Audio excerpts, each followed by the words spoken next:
प्यार भरी सत श्री अकाल सारे विद्यार्थियों नूं। होर बेटे की कर रहे हो अजकल, किवें चल रही है तुहाडी पढ़ाई?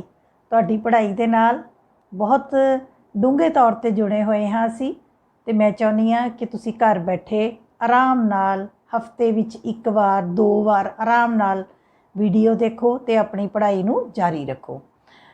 मैं बच्चे तुहानूं दसना चाहुंदी हाँ कि असी महीनावार सिलेबस के अकॉर्डिंग मैं अपने लैक्चरस पा रही हाँ। तो हुण असी जुलाई महीने दे विच तुहाडे 4 चैप्टरस तुहाडे सिलेबस विच हन।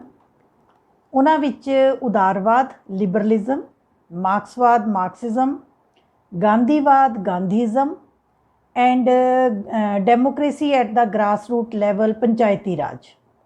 सो उदारवाद के उत्ते 4 वीडियोज़ मेरियां तुहाडे कोल पहुँच चुकियां हन। इसे तरह मार्क्सवाद के उत्ते 4 वीडियोज़ पहुँच चुकियां हन।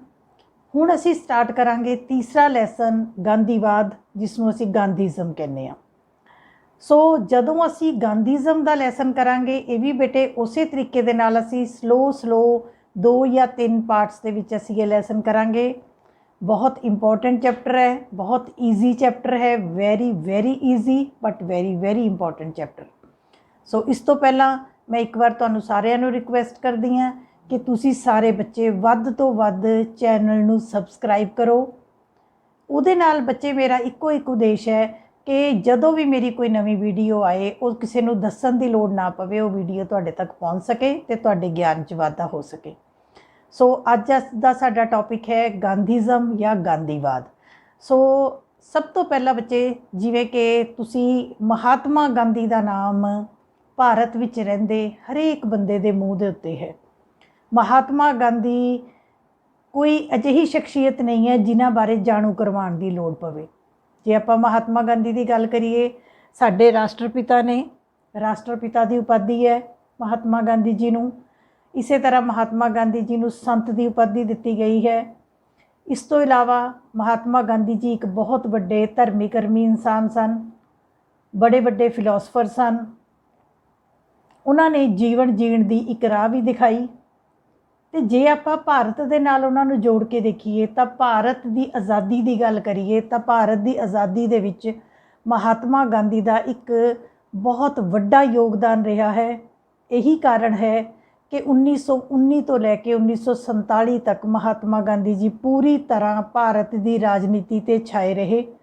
अते इस समय नूं असी गांधी युग का नाम भी दिंदे हाँ। सो महात्मा गांधी जी की तुहानूं सबनूं पता है कि भारत की करंसी साडे नोटां दे उत्ते भी फोटो महात्मा गांधी जी की है। सो महात्मा गांधी जी ने जिथे आज़ादी लई संघर्ष किया, उन्हां दे यत्नां सदका आज़ादी काफ़ी हद तक सानूं प्राप्त हुई। उत्थे उन्होंने अपने कई महत्वपूर्ण विचार दिते जिहड़े कि साडे राजनीति के खेत्र दे विच भी बहुत ज़्यादा मायना रखते हैं। सो महात्मा गांधी दे लैसन नूं शुरू करन तो पहला बच्चे मैं उन्हां दी जीवनी बारे तुहानूं जरूर दसांगी। एक तो तुहाडे ज्ञान च वाधे दे लई, दूसरी गल कि जदों असीं महात्मा गांधी जी की जीवनी करांगे तो वो जीवनी दे विचों तुहानूं पेपर दे विच काफ़ी क्वेश्चनस पूछे जाते हैं। बहुत सारे बच्चे मैनूं वीडियोज़ दे विच कमेंट लिख के कहते हैं कि मैम सानूं क्वेश्चन आंसर दसो। बच्चे क्वेश्चन आंसर मैं बार बार कहती हाँ पूरा लैसन कर लो, क्वेश्चन आंसरस तुहाडे विचों ही आणगे, किते जाण दी लोड़ नहीं है। सो तुसी आराम नाल एक करके वीडियो देखो, कॉपी दे उत्ते नोट डाउन करो, उही तुहाडे नोट्स बन जाणगे ते तुहाडे फाइनल एग्जाम दे विच भी तुहाडे काम आउणगे। सो हुण असी अपना लैसन स्टार्ट करांगे महात्मा गांधी या गांधीवाद गांधीइज्म। उस तो पहला मैं तुहानूं दस्सिया सी कि वाद किस नूं कहा जांदा है, एक खास किस्म की विचारधारा नूं, एक खास किस्म की सोचण दे तरीके नूं वाद कहा जांदा है। जिस तरह उदारवादी सी, उन्हां दा सोचण दा तरीका सीगा कि मनुख नूं सुतंत्रता दित्ती जावे। कार्ल मार्क्स सी, उन्हां दे अपना अलग सोचण दा तरीका सी। इसे तरीके दे नाल अज जदों असीं महात्मा गांधी दे विचार करांगे तो वह गांधीवाद कहाउणगे, भाव गांधी जी दे सोचण दा तरीका जो सी उस नूं ही गांधीवाद का नाम दिता जा सकता है। थोड़ी जी पिछोकड़ के तौर पर मैं तुहानूं जरूर दसना चाहांगी कि भारत की आज़ादी के संघर्ष दे विच दो दल सन, दो तरीके के गुट बने हुए सन। ਇੱਕ ਨੂੰ ਨਰਮ ਦਲ ਕਿਹਾ ਜਾਂਦਾ ਸੀ ਤੇ ਇੱਕ ਨੂੰ ਗਰਮ ਦਲ ਕਿਹਾ ਜਾਂਦਾ ਸੀ। ਸੋ ਨਰਮ ਦਲ ਉਹ ਸੀ ਜੋ ਸ਼ਾਂਤੀਪੂਰਨ ਤਰੀਕੇ ਦੇ ਨਾਲ ਸਹਿਜੇ ਸਹਿਜੇ ਹੌਲੀ ਹੌਲੀ ਅੰਗਰੇਜ਼ਾਂ ਨੂੰ ਭਾਰਤ ਵਿੱਚੋਂ ਕੱਢਣਾ ਚਾਹੁੰਦਾ ਸੀ, ਪਰ ਕੋਈ ਵੀ ਹਿੰਸਾ, ਮਾਰ ਕਟਾਈ ਜਾਂ ਵੈਰ ਵਿਰੋਧ ਨਹੀਂ ਕਰਨਾ ਚਾਹੁੰਦਾ ਸੀ। ਦੂਸਰੇ ਪਾਸੇ ਗਰਮ ਦਲ ਸੀ, ਜਿਹਦੇ ਵਿੱਚ ਬਾਲ ਗੰਗਾਧਰ ਤਿਲਕ ਵਰਗੇ ਸਾਡੇ ਮਹਾਨ ਨੇਤਾ ਸਨ। ਰਾਜਗੁਰੂ ਸੁਖਦੇਵ, ਭਗਤ ਸਿੰਘ, ਇਹ ਸਭ ਗਰਮ ਦਲ ਦੇ ਨੇਤਾ ਸਨ। ਇਹ ਉਹ ਸਨ ਜੋ ਭਾਰਤ ਵਿੱਚੋਂ ਅੰਗਰੇਜ਼ਾਂ ਨੂੰ ਕੱਢਣਾ ਚਾਹੁੰਦੇ ਸਨ, ਪਰ ਉਹਨਾਂ ਨੂੰ ਪਤਾ ਸੀਗਾ ਕਿ ਭਾਰਤ ਵਿੱਚ ਆਜ਼ਾਦੀ ਸੌਖੀ ਨਹੀਂ ਮਿਲਣੀ। ਇਸ ਕਰਕੇ ਉਹਨਾਂ ਨੇ ਬੰਬਾਂ ਦਾ ਵੀ ਸਹਾਰਾ ਲਿਆ, ਹੜਤਾਲਾਂ ਦਾ ਵੀ ਲਿਆ, ਧਰਨਿਆਂ ਦਾ ਵੀ ਲਿਆ ਤੇ ਹੋਰ ਵੀ ਕਈ ਬੰਦੂਕਾਂ ਦਾ ਵੀ ਸਹਾਰਾ ਲਿਆ। ਭਾਵ ਉਹ ਆਪਣੇ ਉਹਨਾਂ ਦੇ ਅਲੱਗ ਵਿਚਾਰ ਸਨ। ਜਿਵੇਂ ਕਿ ਮੈਂ ਤੁਹਾਨੂੰ ਹਰ ਵੀਡੀਓ ਦੇ ਵਿੱਚ ਮੈਂ ਰਿਪੀਟ ਕਰ ਚੁੱਕੀ ਹਾਂ ਕਿ ਜੇ ਆਪਾਂ ਵਾਦ ਦੀ ਗੱਲ ਕਰੀਏ, ਸੋਚਣ ਦਾ ਤਰੀਕਾ ਹੈ। ਤੁਸੀਂ ਦੇਖੋ, ਸ਼੍ਰੀ ਗੁਰੂ ਅਰਜਨ ਦੇਵ ਜੀ ਸੀ, ਉਹਨਾਂ ਨੂੰ ਤੱਤੀ ਤਵੀ 'ਤੇ ਬਿਠਾਇਆ ਗਿਆ। ਸ਼੍ਰੀ ਗੁਰੂ ਅਰਜਨ ਦੇਵ ਜੀ ਨੇ ਕੋਈ ਵਿਰੋਧ ਨਹੀਂ ਕੀਤਾ, ਚੁੱਪ ਕਰਕੇ ਤੱਤੀ ਤਵੀ 'ਤੇ ਬੈਠ ਗਏ। ਠੀਕ ਹੈ। ਇਸੇ ਤਰੀਕੇ ਦੇ ਨਾਲ ਸਾਡੇ ਸ਼੍ਰੀ ਗੁਰੂ ਤੇਗ ਬਹਾਦਰ ਸੀ, ਸ਼ਹੀਦੀ ਮੰਗੀ, ਸ਼ਹੀਦੀ ਦੇਤੀ। ਸੋਚਣ ਦਾ ਤਰੀਕਾ ਸੀ। ਗੁਰੂ ਨਾਨਕ ਦੇਵ ਜੀ ਦੀ ਜ਼ਿੰਦਗੀ 'ਚ ਤੁਸੀਂ ਕਦੇ ਨਹੀਂ ਸੁਣਿਆ ਹੋਊਗਾ ਕਿ ਗੁਰੂ ਨਾਨਕ ਦੇਵ ਜੀ ਨੇ ਯੁੱਧ ਲੜਿਆ, ਗੁਰੂ ਨਾਨਕ ਦੇਵ ਜੀ ਨੇ ਕਿਸੇ ਨੂੰ ਸਜ਼ਾ ਦਿੱਤੀ, ਕੁਛ ਨਹੀਂ। ਪਰ ਜਦੋਂ ਅਸੀਂ ਗੁਰੂ ਗੋਬਿੰਦ ਸਿੰਘ ਜੀ ਦੇ ਉੱਤੇ ਆਉਂਦੇ ਹਾਂ ਜਾਂ ਆਪਾਂ ਮੀਰੀ ਪੀਰੀ ਦੀ ਗੱਲ ਕਰਦੇ ਹਾਂ ਗੁਰੂ ਗੋਬਿੰਦ ਸਿੰਘ ਜੀ ਤੋਂ ਵੀ ਪਹਿਲਾਂ, ਤਾਂ ਉਹ ਕੀ ਹੈ, ਉਹਨਾਂ ਦਾ ਵੀ ਕੰਮ ਕਰਨ ਦਾ ਇੱਕ ਤਰੀਕਾ ਸੀ। ਪਰ ਗੁਰੂ ਗੋਬਿੰਦ ਸਿੰਘ ਜੀ ਦਾ ਇਹ ਵਿਚਾਰ ਸੀਗਾ ਕਿ ਕਿਸੇ ਨੂੰ ਡਰਾਉਣਾ ਜੇ ਗਲਤ ਹੈ ਤਾਂ ਡਰਨਾ ਵੀ ਗਲਤ ਹੈ, ਅਨਿਆਂ ਕਰਨਾ ਵੀ ਜ਼ੁਲਮ ਹੈ ਤੇ ਅਨਿਆਂ ਸਹਿਣਾ ਵੀ ਜ਼ੁਲਮ ਹੈ। ਇਸ ਕਰਕੇ ਉਹਨਾਂ ਨੇ ਯੁੱਧ ਵੀ ਲੜੇ, ਉਹਨਾਂ ਨੇ ਬੰਦੂਕ ਵੀ ਚੱਕੀ, ਉਹਨਾਂ ਨੇ ਤਲਵਾਰ ਵੀ ਚੱਕੀ। ਭਾਵ ਹਰ ਬੰਦੇ ਦੇ ਸੋਚਣ ਦਾ ਤਰੀਕਾ ਵੱਖ ਹੁੰਦਾ ਹੈ। ਸੋ ਇਸ ਲੈਸਨ ਦੇ ਵਿੱਚ ਅਸੀਂ ਕਰਾਂਗੇ ਕਿ ਮਹਾਤਮਾ ਗਾਂਧੀ ਕੌਣ ਸਨ, ਕੀ ਉਹਨਾਂ ਦਾ ਜੀਵਨ ਸੀ, ਉਹਨਾਂ ਦੇ ਕਿੱਦਾਂ ਦੇ ਵਿਚਾਰ ਸੀ, ਉਹਨਾਂ ਦੇ ਵਿਚਾਰਾਂ ਉੱਤੇ ਕਿਸ ਕਿਸ ਦਾ ਪ੍ਰਭਾਵ ਪਿਆ ਅਤੇ ਕਿਉਂ ਅਜਿਹੇ ਵਿਚਾਰ ਸਨ, ਤੇ ਰਾਜਨੀਤੀ ਦੇ ਵਿੱਚ ਉਹਨਾਂ ਦੀ ਕੀ ਕੰਟਰੀਬਿਊਸ਼ਨ ਹੈ, ਇਹਦੇ ਤੇ ਅਸੀਂ ਗੱਲ ਕਰਾਂਗੇ। ਸੋ ਬਿਲਕੁਲ ਹੁਣ ਤੋਂ ਤੁਹਾਡਾ ਇਹ ਚੈਪਟਰ ਸ਼ੁਰੂ ਕਰ ਰਹੀ ਹਾਂ। ਬੜੇ ਧਿਆਨ ਦੇ ਨਾਲ ਤੁਸੀਂ ਸਲਾਈਡ ਵੀ ਦੇਖਣੀ ਹੈ, ਸੁਣਨਾ ਵੀ ਹੈ, ਕੰਨਾਂ ਤੋਂ ਸੁਣਨਾ ਹੈ, ਹੱਥਾਂ ਨਾਲ ਲਿਖਣਾ ਹੈ। ਮੈਨੂੰ ਪਤਾ ਹੈ ਜਦੋਂ YouTube ਦੇ ਉੱਤੇ ਮੈਂ ਵੀ ਕੋਈ ਵੀਡੀਓਜ਼ ਦੇਖਦੀ ਹਾਂ ਤਾਂ ਜਿੱਥੇ ਮੈਂ ਕੁਝ ਸਮਝਣਾ ਹੁੰਦਾ ਹੈ ਉਸ ਨੂੰ ਮੈਂ ਸਟਾਪ ਕਰ ਲੈਂਦੀ ਹਾਂ, ਉਸ ਨੂੰ ਨੋਟ ਡਾਊਨ ਕਰਦੀ ਹਾਂ। ਸੋ ਤੁਸੀਂ ਇਸ ਤਰੀਕੇ ਦੇ ਨਾਲ ਬੇਟੇ ਕਰਨਾ ਹੈ। ਤੇ ਚੈਨਲ ਨੂੰ ਸਬਸਕ੍ਰਾਈਬ ਕਰਨ ਦੇ ਲਈ ਮੈਂ ਤੁਹਾਨੂੰ ਬਾਰ-ਬਾਰ ਕਹਿ ਰਹੀ ਹਾਂ ਤਾਂ ਜੋ ਸਮੇਂ ਸਿਰ ਤੁਹਾਡੇ ਤੱਕ ਸਾਰੀ ਵੀਡੀਓਜ਼ ਪਹੁੰਚ ਸਕਣ। ਹੁਣ ਅਸੀਂ ਲੈਸਨ ਕਰਾਂਗੇ ਗਾਂਧੀਵਾਦ ਜਾਂ ਗਾਂਧੀਜ਼ਮ। ਨੋਟ ਕਰ ਲਓ ਬੇਟੇ ਤੁਸੀਂ। ਸਭ ਤੋਂ ਪਹਿਲਾਂ ਮਹਾਤਮਾ ਗਾਂਧੀ ਜੀ ਦੇ ਜਨਮ ਦੀ ਗੱਲ ਕਰਾਂਗੇ ਤਾਂ ਮਹਾਤਮਾ ਗਾਂਧੀ ਜੀ ਦਾ ਜਨਮ 2 ਅਕਤੂਬਰ 1869 ਦੇ ਵਿੱਚ ਗੁਜਰਾਤ ਵਿਖੇ ਹੋਇਆ। ਗੁਜਰਾਤ ਦੀ ਜਗ੍ਹਾ ਸੀ ਪੋਰਬੰਦਰ। ਤੁਹਾਨੂੰ ਸਭ ਨੂੰ ਪਤਾ ਹੈ। ਇਹ ਤੁਹਾਡਾ 1 ਨੰਬਰ ਦਾ ਕੁਐਸਚਨ ਵੀ ਹੈ, ਮਹਾਤਮਾ ਗਾਂਧੀ ਦਾ ਜਨਮ ਕਦੋਂ ਹੋਇਆ ਅਤੇ ਕਿੱਥੇ ਹੋਇਆ। ਨਾਲੋਂ ਨਾਲ ਮੈਂ ਕੁਐਸਚਨ ਵੀ ਦੱਸੀ ਜਾਣੇ ਆ ਤੁਹਾਨੂੰ ਬੇਟੇ। ਉਹਨਾਂ ਦੇ ਪਿਤਾ ਦਾ ਨਾਮ ਸ਼੍ਰੀ ਕਰਮਚੰਦ ਗਾਂਧੀ ਸੀ ਅਤੇ ਮਾਤਾ ਦਾ ਨਾਮ ਸ਼੍ਰੀ ਮਤੀ ਪੁਤਲੀ ਬਾਈ। ਮਾਤਾ ਪਿਤਾ ਦਾ ਨਾਮ ਵੀ ਕਈ ਵਾਰ ਪੇਪਰ 'ਚ ਆ ਜਾਂਦਾ ਬੱਚੇ।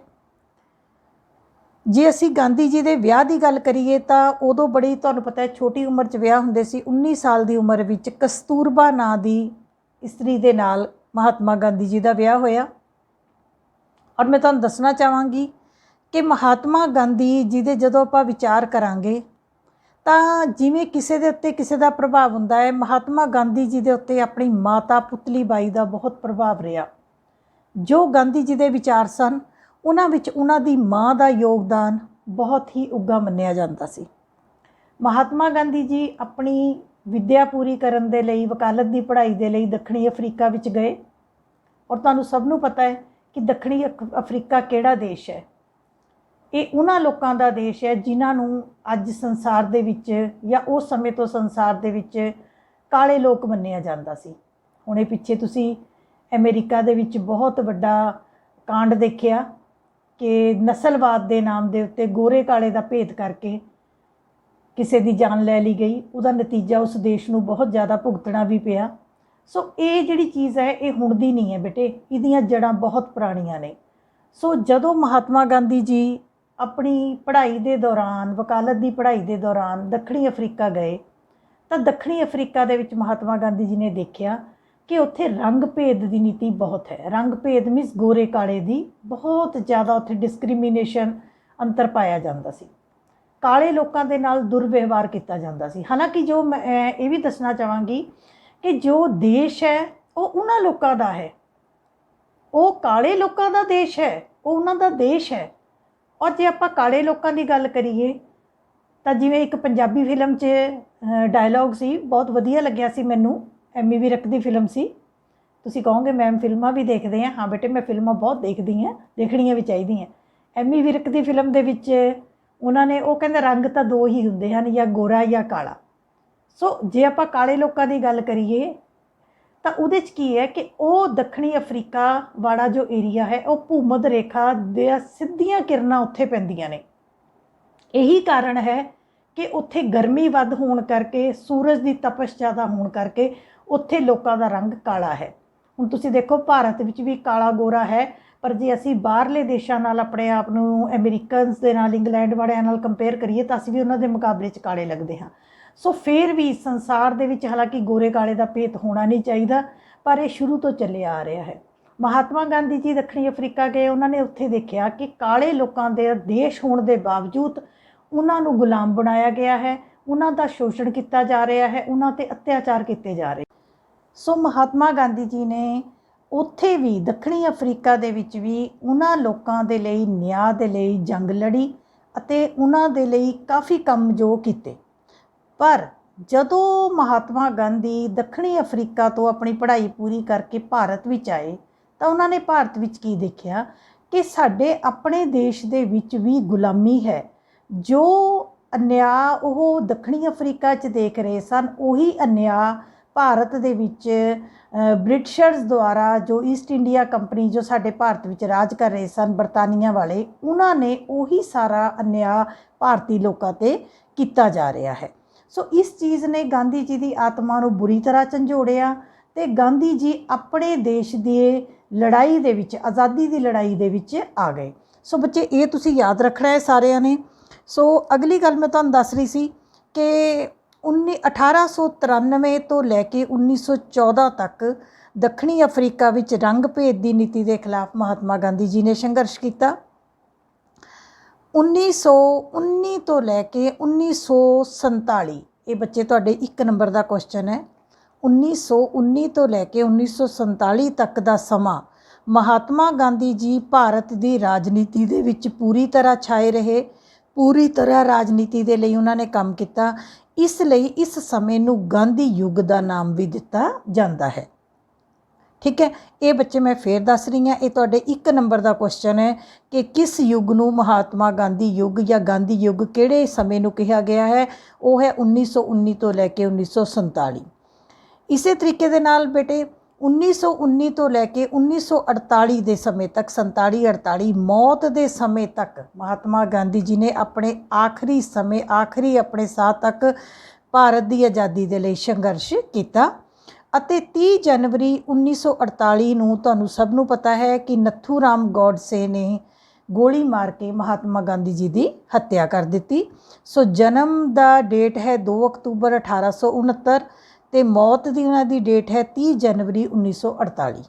ठीक है जी, एक नंबर का क्वेश्चन। उस तो इलावा बच्चे कि सुभाष चंद्र बोस, तुसी सब ने सुभाष चंद्र बोस का नाम सुनिया है बेटे। ये भी साडी आज़ादी दे विच बहुत वड्डा संघर्ष सुभाष चंद्र बोस जी का सी। और तुहानूं याद है इन्होंने आज़ाद हिंद फौज की स्थापना की सी। वो फौज जिसका उद्देश्य भारत नूं आज़ाद कराउणा सी। सुभाष चंद्र बोस जी ने गांधी जी नूं राष्ट्रपिता की उपाधि दी। जिवें असीं कहंदे हैं फादर ऑफ नेशन, तुसीं सारे सुनदे हो महात्मा गांधी साडे राष्ट्रपिता ने। सो उन्हां नूं राष्ट्रपिता किसने कहा सी? सुभाष चंद्र बोस जी ने उन्हां नूं राष्ट्रपिता की उपाधि दी। ये बच्चे अगेन तुहाडा एक नंबर का क्वेश्चन है, स्लाइड दे उत्ते ही देखो तुसीं।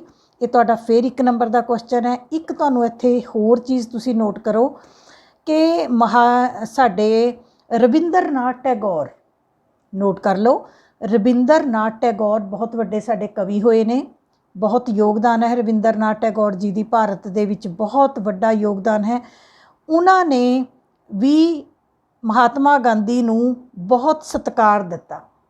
ठीक है, ये भी तुहानूं पता होना चाहिए है। ਇਹ ਤੁਹਾਨੂੰ ਕੁਐਸਚਨਸ ਵਿੱਚ ਵੀ ਆ ਜਾਂਦਾ ਹੈ ਬੇਟੇ ਕਿ ਮਹਾਤਮਾ ਗਾਂਧੀ ਜੀ ਨੂੰ ਰਾਸ਼ਟਰਪਿਤਾ ਦੀ ਉਪਾਧੀ ਕਿਸ ਨੇ ਦਿੱਤੀ। ਇੱਕ ਬੱਚੇ ਤੁਹਾਡੇ ਕੁਐਸਚਨ ਆ ਜਾਂਦਾ ਹੈ ਰਵਿੰਦਰਨਾਥ ਟੈਗੋਰ ਜੀ ਨੇ ਮਹਾਤਮਾ ਦੀ ਉਪਾਧੀ ਜਿਹੜੀ ਹੈ, ਕਿਉਂਕਿ ਗਾਂਧੀ ਜੀ ਦਾ ਨਾਮ ਨਹੀਂ ਸੀ, ਮਹਾਤਮਾ ਉਹਨਾਂ ਦੇ ਨਾਮ ਦੇ ਨਾਲ ਇਹ ਰਵਿੰਦਰਨਾਥ ਟੈਗੋਰ ਜੀ ਨੇ ਸਤਿਕਾਰ ਵਜੋਂ ਦਿੱਤਾ। ਤੇ ਇੱਕ ਤੁਹਾਨੂੰ ਕੁਐਸਚਨ ਆ ਜਾਂਦਾ ਹੈ ਕਿ ਮਹਾਤਮਾ ਗਾਂਧੀ ਦੇ ਰਾਜਨੀਤਿਕ ਗੁਰੂ ਕੌਣ ਸਨ। ਰਾਜਨੀਤਿਕ ਗੁਰੂ ਮੀਨਸ ਜਿਨ੍ਹਾਂ ਤੋਂ ਉਹਨਾਂ ਨੇ ਰਾਜਨੀਤੀ ਦੀ ਸਿੱਖਿਆ ਲਈ। ਉਹ ਨੋਟ ਕਰ ਲਓ, ਸ਼੍ਰੀ ਗੋਪਾਲ ਕ੍ਰਿਸ਼ਨ ਗੋਖਲੇ। ਗੋਪਾਲ ਕ੍ਰਿਸ਼ਨ ਗੋਖਲੇ ਵੀ ਸਾਡੇ ਆਜ਼ਾਦੀ ਦੇ ਹੀ ਸੰਘਰਸ਼ ਦੇ ਵਿੱਚ ਸਨ। ਉਹਨਾਂ ਨੂੰ ਮਹਾਤਮਾ ਗਾਂਧੀ ਜੀ ਦੇ ਰਾਜਨੀਤਿਕ ਗੁਰੂ ਮੰਨਿਆ ਜਾਂਦਾ ਹੈ। ਇੱਕ ਵਾਰੀ ਮੈਂ ਸਲਾਈਡ ਜ਼ਰੂਰ ਤੁਹਾਨੂੰ ਰਿਪੀਟ ਕਰਾਂਗੀ ਜੋ ਤੁਹਾਡੇ ਪੇਪਰ ਦੇ ਪੁਆਇੰਟ ਆਫ ਵਿਊ ਤੋਂ ਮਹਾਤਮਾ ਗਾਂਧੀ ਜੀ ਦਾ ਜਨਮ ਆ ਸਕਦਾ ਹੈ, ਮਹਾਤਮਾ ਗਾਂਧੀ ਜੀ ਦੇ ਮਾਤਾ ਪਿਤਾ ਦਾ ਨਾਮ ਆ ਸਕਦਾ ਹੈ, ਕਿਹੜੇ ਯੁੱਗ ਨੂੰ ਮਹਾਤਮਾ ਗਾਂਧੀ ਯੁੱਗ ਕਿਹਾ ਜਾਂਦਾ ਹੈ, ਇਹ ਆ ਜਾਂਦਾ ਹੈ ਬੱਚੇ। ਮਹਾਤਮਾ ਗਾਂਧੀ ਜੀ ਨੂੰ ਰਾਸ਼ਟਰਪਿਤਾ ਦੀ ਉਪਾਧੀ ਕਿਸ ਨੇ ਦਿੱਤੀ, ਸੁਭਾਸ਼ ਚੰਦਰ ਬੋਸ। ਇਹ ਕੁਐਸਚਨ ਆ ਜਾਂਦਾ 1 ਨੰਬਰ 'ਚ, ਠੀਕ ਹੈ। ਮਹਾਤਮਾ ਗਾਂਧੀ ਜੀ ਨੂੰ ਮਹਾਤਮਾ ਦੀ ਉਪਾਧੀ ਕਿਸ ਨੇ ਦਿੱਤੀ, ਮੈਂ ਤੁਹਾਨੂੰ ਦੱਸਿਆ ਰਵਿੰਦਰਨਾਥ ਟੈਗੋਰ ਜੀ ਨੇ ਦਿੱਤੀ। ਇਸ ਤਰੀਕੇ ਦੇ ਨਾਲ ਮਹਾਤਮਾ ਗਾਂਧੀ ਜੀ ਦੇ ਰਾਜਨੀਤਿਕ ਗੁਰੂ ਕੌਣ ਸਨ, ਸ਼੍ਰੀ ਗੋਪਾਲ ਕ੍ਰਿਸ਼ਨ ਗੋਖਲੇ। ਨੋਟ ਕਰ ਲਓ, ਸ਼੍ਰੀ ਗੋਪਾਲ ਕ੍ਰਿਸ਼ਨ ਗੋਖਲੇ। ਸੋ ਮੈਨੂੰ ਲੱਗਦਾ ਹੈ ਇਹ ਮਹਾਤਮਾ ਗਾਂਧੀ ਜੀ ਦੀ ਜੀਵਨੀ ਦੇ ਕੁਛ ਇੱਕ ਜ਼ਰੂਰੀ ਪੱਖ ਸਨ। ਇਹਨਾਂ ਦੇ ਵਿੱਚੋਂ ਬੱਚੇ ਤੁਹਾਨੂੰ ਆਮ ਕਰਕੇ ਪੇਪਰ ਦੇ ਵਿੱਚ ਜੇ ਆਪਾਂ ਕੁਐਸਚਨਸ ਦੀ ਗੱਲ ਕਰੀਏ ਤਾਂ ਉਹ ਕੁਐਸਚਨਸ ਵੀ ਆ ਜਾਂਦੇ ਹਨ। ਅੱਗੇ ਅਸੀਂ ਗੱਲ ਕਰਾਂਗੇ ਮਹਾਤਮਾ ਗਾਂਧੀ ਜੀ ਦੇ ਰਾਜਨੀਤਿਕ ਵਿਚਾਰਾਂ ਉੱਪਰ ਪ੍ਰਭਾਵ। ਮਹਾਤਮਾ ਗਾਂਧੀ ਜੀ ਦੇ ਰਾਜਨੀਤਿਕ ਵਿਚਾਰਾਂ ਉੱਤੇ ਪ੍ਰਭਾਵ। ਇਹ ਬੱਚੇ ਤੁਸੀਂ ਪਹਿਲਾਂ ਮੇਰੇ ਤੋਂ ਸਮਝੋ, ਜਿਵੇਂ ਕਿ ਮੈਂ ਤੁਹਾਨੂੰ ਵੀਡੀਓ ਦੇ ਸ਼ੁਰੂ ਵਿੱਚ ਹੀ ਕਿਹਾ ਸੀ ਕਿ ਗਾਂਧੀ ਜੀ ਦੇ ਵਿਚਾਰ ਅਜਿਹੇ ਕਿਉਂ ਸਨ। ਕਿਸੇ ਨਾ ਕਿਸੇ ਦਾ ਪ੍ਰਭਾਵ ਜ਼ਰੂਰ ਪੈਂਦਾ ਹੈ। ਤੁਸੀਂ ਆਮ ਤੌਰ 'ਤੇ ਤੁਹਾਨੂੰ ਕੀ ਲੱਗਦਾ ਹੈ, ਮੈਂ ਆਪਣੀ ਪਿਛਲੀ ਵੀਡੀਓ 'ਚ ਵੀ ਐਗਜ਼ਾਮਪਲ ਦਿੱਤੀ ਸੀ ਕਿਉਂਕਿ ਅਸੀਂ ਪੰਜਾਬ ਤੋਂ ਹਾਂ ਅਤੇ ਸਾਡੇ ਕੋਲ ਮੈਂ ਐਗਜ਼ਾਮਪਲ ਹਮੇਸ਼ਾ ਆਪਣੇ ਆਲੇ ਦੁਆਲੇ ਵਿੱਚੋਂ ਹੀ ਦਿੰਦੀ ਹਾਂ ਕਿ ਤੁਸੀਂ ਕੀ ਸੋਚਦੇ ਹੋ ਕਿ ਛੋਟੇ ਛੋਟੇ ਸਾਹਿਬਜ਼ਾਦੇ 7 ਸਾਲ 9 ਸਾਲ ਦੀ ਉਮਰ 'ਚ ਜਾ ਕੇ ਨੀਹਾਂ ਦੇ ਵਿੱਚ ਖੜ੍ਹੇ ਹੋ ਗਏ, ਡਰੇ ਨਹੀਂ, ਕਿਸੇ ਲਾਲਚ ਵਿੱਚ ਨਹੀਂ ਆਏ। ਕਾਰਨ ਕੀ ਸੀ? ਕਾਰਨ ਇਹ ਸੀ ਕਿ ਉਹਨਾਂ ਨੂੰ ਗੁੜਤੀ, ਉਹਨਾਂ ਨੂੰ ਗਿਆਨ, ਉਹਨਾਂ ਦੇ ਉੱਤੇ ਪ੍ਰਭਾਵ ਕਿਹਦਾ ਸੀ? ਆਪਣੇ ਪਿਤਾ ਦਾ ਸੀ, ਆਪਣੇ ਦਾਦਾ ਸ਼੍ਰੀ ਗੁਰੂ ਤੇਗ ਬਹਾਦਰ ਜੀ ਦਾ ਸੀ। ਤੁਸੀਂ ਇੱਕ ਹੋਰ ਗੱਲ ਸੁਣੀ ਹੋਣੀ ਕਿ ਭਗਤ ਸਿੰਘ ਜਦੋਂ ਛੋਟੇ ਹੁੰਦੇ ਸੀ ਤਾਂ ਭਗਤ ਸਿੰਘ ਆਪਣੇ ਪਿਤਾ ਦੇ ਨਾਲ ਜਾ ਕੇ ਬੰਦੂਕਾਂ ਬੀਜਦੇ ਸੀ। ਉਹ ਬੰਦੂਕ ਬੀਜਣ ਲੱਗ ਗਏ ਖੇਤਾਂ ਵਿੱਚ। ਉਹਨਾਂ ਦੇ ਉਹ ਕਹਿੰਦੇ ਬੰਦੂਕ ਤੈਨੂੰ ਕਾਹਦੇ ਲਈ ਚਾਹੀਦੀ ਆ? ਉਹ ਕਹਿੰਦੇ ਇਹਦੇ ਨਾਲ ਜ਼ਿਆਦਾ ਬੰਦੂਕਾਂ ਉੱਗਣਗੀਆਂ, ਫਿਰ ਅਸੀਂ ਬੰਦੂਕਾਂ ਇਕੱਠੀਆਂ ਕਰਕੇ ਗੋਰਿਆਂ ਨੂੰ ਆਪਣੇ ਦੇਸ਼ 'ਚ ਦੜਾ ਦਾਂਗੇ। ਪ੍ਰਭਾਵ ਕਿਹਦਾ ਸੀ? ਭਗਤ ਸਿੰਘ ਦੇ ਚਾਚਾ ਜੀ ਦਾ ਪ੍ਰਭਾਵ ਸੀ। ਭਗਤ ਸਿੰਘ ਦੇ ਪਿਤਾ, ਉਹ ਵੀ ਆਜ਼ਾਦੀ ਘੁਲਾਟੀਏ ਸੀ, ਉਹਨਾਂ ਦਾ ਪ੍ਰਭਾਵ ਸੀ। ਸੋ ਯਾਦ ਰੱਖਣਾ, ਤੁਸੀਂ ਵੀ ਹੋਵੋਗੇ ਬੇਟੇ।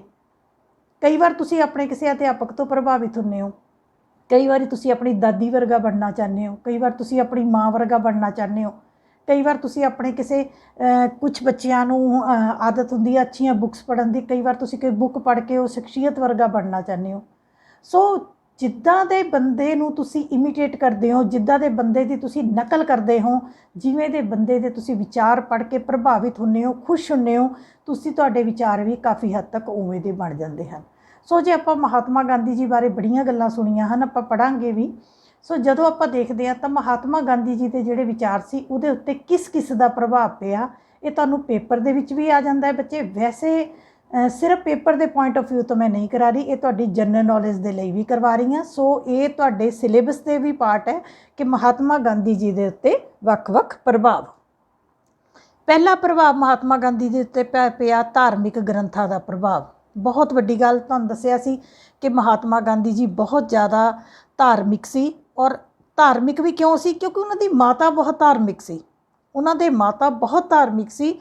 ਸੋ ਆਪਣੀ ਮਾਤਾ ਨੂੰ ਦੇਖ ਦੇਖ ਕੇ ਜਿਸ ਘਰ 'ਚ ਪਾਠ ਪੂਜਾ ਹੁੰਦਾ ਹੋਵੇ ਉੱਥੇ ਬੱਚਾ ਵੀ ਕਾਫੀ ਹੱਦ ਤੱਕ ਧਾਰਮਿਕ ਬਣ ਜਾਂਦਾ। ਸੋ ਮਹਾਤਮਾ ਗਾਂਧੀ ਜੀ ਨੇ ਭਗਵਤ ਗੀਤਾ, ਕੁਰਾਨ ਸ਼ਰੀਫ, ਬਾਈਬਲ, ਤਕਰੀਬਨ ਸਾਰੇ ਧਾਰਮਿਕ ਗ੍ਰੰਥਾਂ ਦਾ ਨੂੰ ਸਟੱਡੀ ਕੀਤਾ ਸੀ। ਸੋ ਮਹਾਤਮਾ ਗਾਂਧੀ ਜੀ ਦੇ ਵਿਚਾਰਾਂ ਦੇ ਉੱਤੇ ਕਾਫੀ ਹੱਦ ਤੱਕ ਧਾਰਮਿਕ ਗ੍ਰੰਥਾਂ ਦਾ ਪ੍ਰਭਾਵ ਸੀ।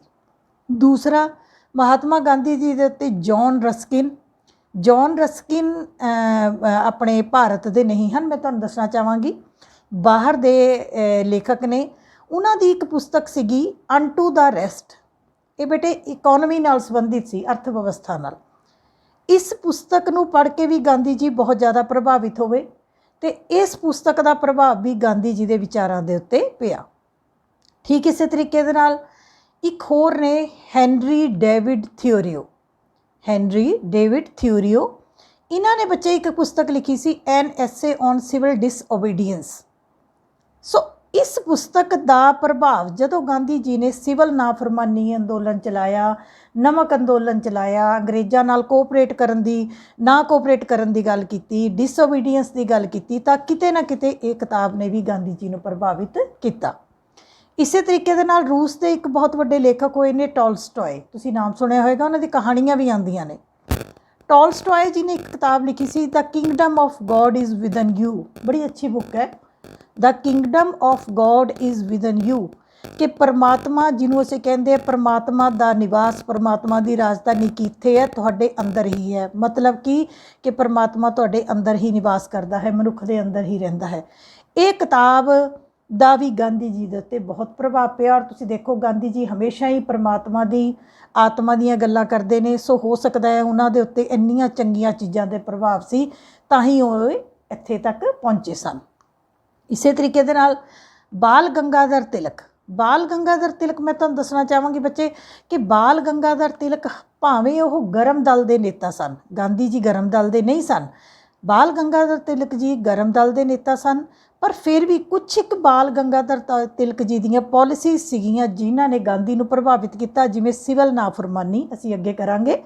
ਸਿਵਲ ਨਾਫਰਮਾਨੀ ਦਾ ਮਤਲਬ ਹੁੰਦਾ ਗਲਤ ਕਾਨੂੰਨਾਂ ਦੀ ਪਾਲਣਾ ਨਾ ਕਰਨਾ, ਜਾਂ ਅਸਹਿਯੋਗ ਅੰਦੋਲਨ। ਅਸਹਿਯੋਗ ਮੈਨੇ ਸਹਿਯੋਗ ਨਾ ਦੇਣਾ। ਜਦੋਂ ਗਾਂਧੀ ਜੀ ਨੇ ਅੰਦੋਲਨ ਚਲਾਏ ਤਾਂ ਕਿਤੇ ਨਾ ਕਿਤੇ ਉਹ ਕਿਸ ਤੋਂ ਪ੍ਰਭਾਵਿਤ ਹੋਏ? ਬਾਲ ਗੰਗਾਧਰ ਤਿਲਕ ਤੋਂ ਪ੍ਰਭਾਵਿਤ ਹੋਏ। ਅਤੇ ਸਭ ਤੋਂ ਜ਼ਿਆਦਾ ਮੈਂ ਤੁਹਾਨੂੰ ਦੱਸਿਆ ਸੀ ਸ਼ੁਰੂ ਵਿੱਚ ਹੀ ਕਿ ਗਾਂਧੀ ਜੀ ਦੇ ਵਿਚਾਰਾਂ ਦੇ ਉੱਤੇ ਉਹਨਾਂ ਦੀ ਮਾਤਾ ਪੁਤਲੀ ਬਾਈ ਦਾ ਕਾਫੀ ਪ੍ਰਭਾਵ ਪਿਆ। ਅਤੇ ਗਾਂਧੀ ਜੀ ਨੇ ਜਦੋਂ ਸੱਚ ਦੀ ਗੱਲ ਕਰਦੇ ਹੈ, ਗਾਂਧੀ ਅਹਿੰਸਾ ਦੀ ਗੱਲ ਕਰਦੇ ਹੈ, ਸੱਚ ਬੋਲਣ ਦੀ ਕਰਦੇ ਹੈ, ਜਾਂ ਬਹੁਤ ਆਤਮਾ ਪਰਮਾਤਮਾ ਦੀ ਗੱਲਾਂ ਕਰਦੇ ਹੈ, ਤਾਂ ਕਿਤੇ ਨਾ ਕਿਤੇ ਉਹਨਾਂ ਨੇ ਆਪਣੀ ਮਾਤਾ ਤੋਂ ਇਹ ਸਭ ਕੁਝ ਸਿੱਖਿਆ। ਗਾਂਧੀ ਜੀ ਦੀ ਮਾਤਾ ਨੇ ਉਹਨਾਂ ਨੂੰ ਹਮੇਸ਼ਾ ਸੱਚ ਬੋਲਣ ਦੀ ਅਤੇ ਚੰਗੇ ਕਰਮਾਂ ਦੀ ਸਿੱਖਿਆ ਦਿੱਤੀ। ਸੋ ਇਸ ਨੂੰ ਆਪਾਂ ਇੱਕ ਕੁਐਸਚਨ ਦੇ ਤੌਰ 'ਤੇ ਵੀ ਤੁਸੀਂ ਦੇਖੋ, ਇਹ ਵੀ ਤੁਹਾਨੂੰ ਇਹਦੇ ਵਿੱਚੋਂ ਵੀ ਤੁਹਾਨੂੰ ਕੋਈ ਵੀ ਛੋਟਾ ਕੁਐਸਚਨ ਆ ਸਕਦਾ ਹੈ। ਵੈਸੇ ਤੁਹਾਡੀ ਨੌਲੇਜ ਦੇ ਲਈ ਵੀ ਤੁਹਾਨੂੰ ਇਹ ਸਾਰਾ ਕੁਝ ਪਤਾ ਹੋਣਾ ਚਾਹੀਦਾ ਹੈ। ਸੋ ਹੁਣ ਬੱਚੇ ਤੁਹਾਨੂੰ, ਮੈਨੂੰ ਲੱਗਦਾ ਹੈ ਕਿ ਇਹ ਦੇਖਣ ਤੋਂ ਬਾਅਦ ਤੁਹਾਨੂੰ ਹੁਣ ਤੱਕ ਪਤਾ ਲੱਗ ਗਿਆ ਹੋਵੇਗਾ ਕਿ ਮਹਾਤਮਾ ਗਾਂਧੀ ਜੀ ਦੇ ਵਿਚਾਰ ਕਿੱਥੋਂ ਕਿੱਥੋਂ ਬਣੇ, ਕਿਵੇਂ ਦੇ ਹਾਲਾਤ ਵਿੱਚੋਂ ਨਿਕਲੇ। ਹੁਣ ਅਸੀਂ ਅਗਲੀ ਜੋ ਚੀਜ਼ ਕਰਾਂਗੇ ਉਹ ਇਹ ਕਰਾਂਗੇ ਕਿ ਮਹਾਤਮਾ ਗਾਂਧੀ ਜੀ ਦੇ ਜੋ ਵਿਚਾਰ ਹਨ, ਇਹਨਾਂ ਦੇ ਆਧਾਰ ਕੀ ਹਨ, ਬੇਸ ਕੀ ਹੈ। ਜੇ ਤੁਸੀਂ ਗਾਂਧੀ ਜੀ ਬਾਰੇ ਕੋਈ ਵੀ ਗੱਲ ਸੁਣਦੇ ਹੋ ਤਾਂ ਉਹ ਦੋ ਗੱਲਾਂ ਦੇ ਉੱਤੇ ਆ ਕੇ ਖੜੀ ਹੁੰਦੀ ਹੈ। ਜਿਸ ਤਰ੍ਹਾਂ ਤੁਹਾਨੂੰ ਕਾਰਲ ਮਾਰਕਸ ਜਦੋਂ ਮੈਂ ਕਰਾਇਆ ਸੀ, ਉਦੋਂ ਬੇਟੇ ਮੈਂ ਤੁਹਾਨੂੰ ਦੱਸਿਆ ਸੀ ਕਿ ਕਾਰਲ ਮਾਰਕਸ ਦੀ ਪੰਜਾਬੀ 'ਚ ਮੈਂ ਤੁਹਾਨੂੰ ਕਹਾਵਤ ਬੋਲ ਕੇ ਦੱਸੀ ਸੀ ਕਿ ਜਿਹਨੂੰ ਮੁੜ ਤੁੜ ਕੇ ਖੋਤੀ ਬੋੜ ਹੇਠਾਂ। ਅਤੇ ਮੈਂ ਤੁਹਾਨੂੰ ਦੱਸਿਆ ਸੀਗਾ ਕਿ ਕਾਰਲ ਮਾਰਕਸ ਦੀ ਖੋਤੀ ਕਿਹੜੇ ਬੋੜ ਹੇਠਾਂ ਆ ਕੇ ਖੜੀ ਹੁੰਦੀ ਹੈ? ਧਨ ਦੇ, ਪਦਾਰਥ ਦੇ। ਕਾਰਲ ਮਾਰਕਸ ਹਰ ਚੀਜ਼ ਨੂੰ ਪੈਸੇ ਦੇ ਉੱਤੇ ਆ ਕੇ ਖੜਾ ਕਰ ਦਿੰਦੇ। ਠੀਕ ਇਸੇ ਤਰੀਕੇ ਦੇ ਨਾਲ ਉਦਾਰਵਾਦੀ ਹਰ ਚੀਜ਼ ਨੂੰ ਸੁਤੰਤਰਤਾ 'ਤੇ ਆ ਕੇ ਖੜਾ ਕਰਦੇ। ਜੇ ਮਹਾਤਮਾ ਗਾਂਧੀ ਦੀ ਅਸੀਂ ਵਿਚਾਰਾਂ ਦਾ ਨਿਚੋੜ ਕੱਢ ਦਈਏ ਸਾਰਾ, ਤਾਂ ਮਹਾਤਮਾ ਗਾਂਧੀ ਦੇ ਸਾਰੇ ਵਿਚਾਰਾਂ ਦੇ ਦੋ ਆਧਾਰ ਨੇ, ਇੱਕ ਸੱਚ, ਇੱਕ ਅਹਿੰਸਾ। ਹਿੰਸਾ ਨਹੀਂ, ਅਹਿੰਸਾ।